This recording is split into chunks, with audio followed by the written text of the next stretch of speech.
for a long time, me and my wife have wanted to, give back and do something, productive other than just, play baseball. So, um, I've always been intrigued by mental health just because unfortunately it's kind of impacted. I've had a lot of things that have impacted my life because of it. And then obviously, this game we play baseball is, as taxing mentally as anything. So I've always just been, had I've always wanted to do more, and I've understood the importance of it. So Summit actually reached out to me, and it was almost right away. It was like a perfect match. They work in Atlanta.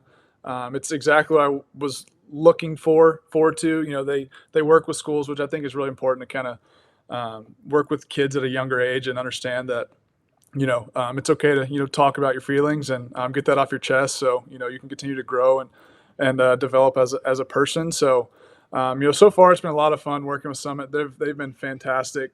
They've got a great group of people that do a lot of good stuff. So I'm looking forward to just continuing to working with them and hosting them throughout the season, and continue to grow in that relationship. Kyle, can you talk about some of your issues? Listen, we played, Lorenzo and I played. We know how hard baseball is. But for Yeah. the outside people, they don't understand the grind and being away and answering questions after you go 0 for 4. You pitch one inning, give up a bunch of runs, and come out of the game, and you got to wait 4 days to pitch. Can you talk about your personal experience with this and just how hard it is? Yeah, I think for me, I struggled significantly at the big league level.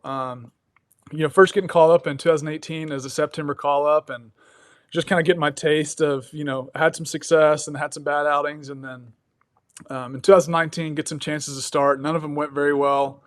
2020, struggled early on, kind of got on a little roll, and then gave up 7 runs in the first inning of the NLCS. And then going back down in 2021, and again, struggling.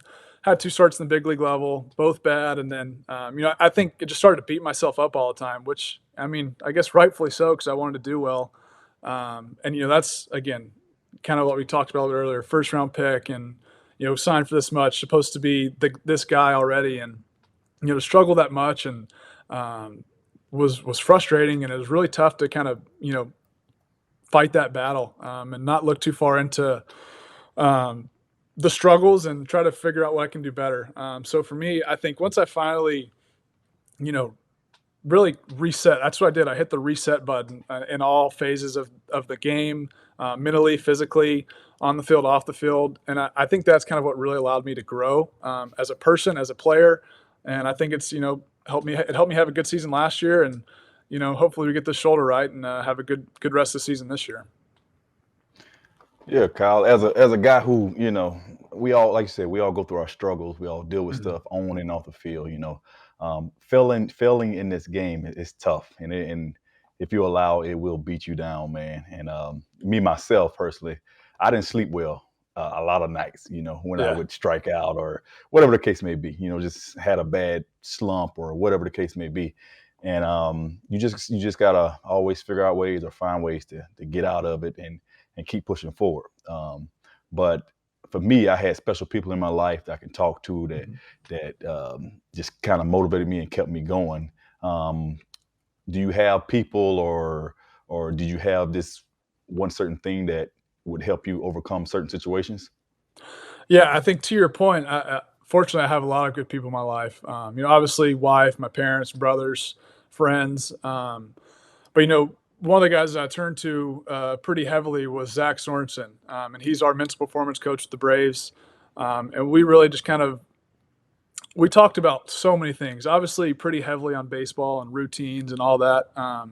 But it helped me so much on the field, and I saw it translate to off the field, and then they just kind of they really do coincide. So I think Zach has been a huge um, factor for me, and really kind of turning my career around and getting that mental side squared away and understanding how to handle failure and how to handle success has been a game changer for me. So Zach's a guy that I have to give a lot of credit to.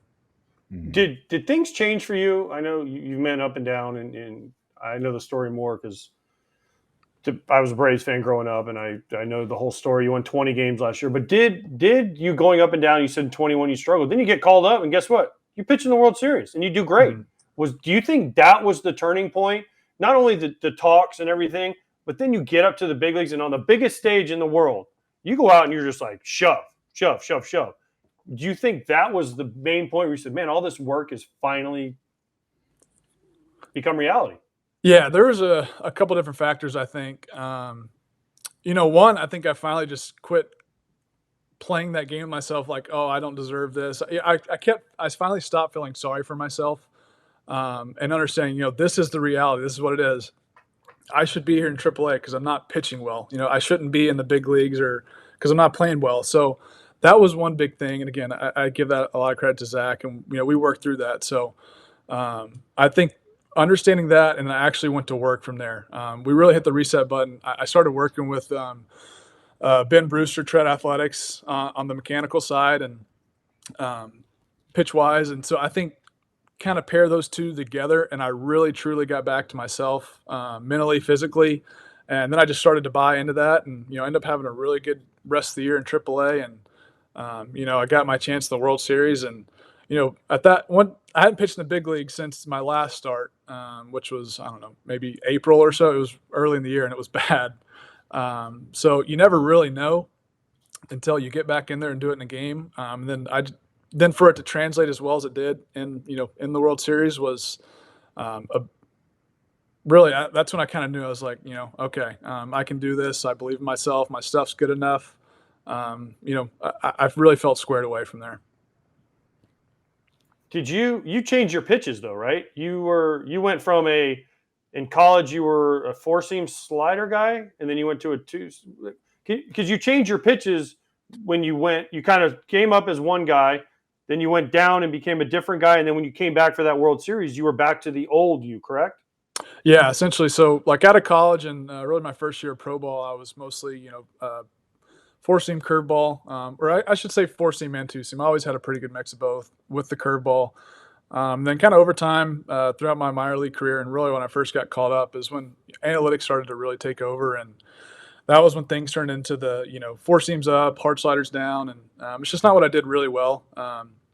So it wasn't necessarily wrong, but for me and the way I throw in my arsenal, I had bad results because of it. Command was worse, got hit.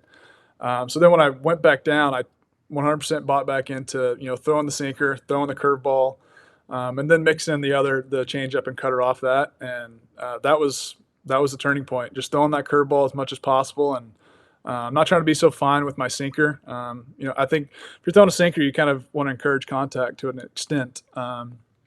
So I think just trusting those and attacking the strike zone with those two was the ticket. I'm going to give you a confidence boost here. You probably already know this, but maybe not. So I know with the Summit staff, which I mentioned at the top there, you hosted them at a game recently, and they also had their annual gala, a silent auction, where items were being auctioned off, like Taylor Swift tickets, which are pretty expensive, Braves tickets, along with donated signed items.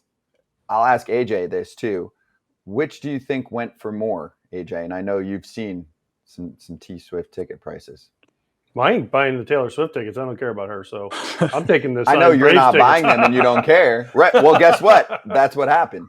The auction went in favor of the tickets and the signed items. Have you been to a Braves game lately? Because Kyle's there. Listen, there's not an empty seat in that place. Forget an empty seat.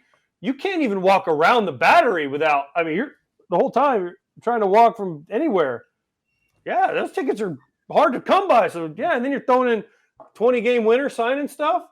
Yeah, that's good items. So you beat Taylor Swift, Kyle. Yeah, I was shocked to see that, but I guess to your point, the Braves games are always packed, so people here love their Braves baseball. So yeah, I was shocked though. It's okay. You can say, yeah, I signed a ball or two for him. It's okay. You can toot your own horn on the show. We'll let you. Not this time. Maybe for something else, but I was shocked here.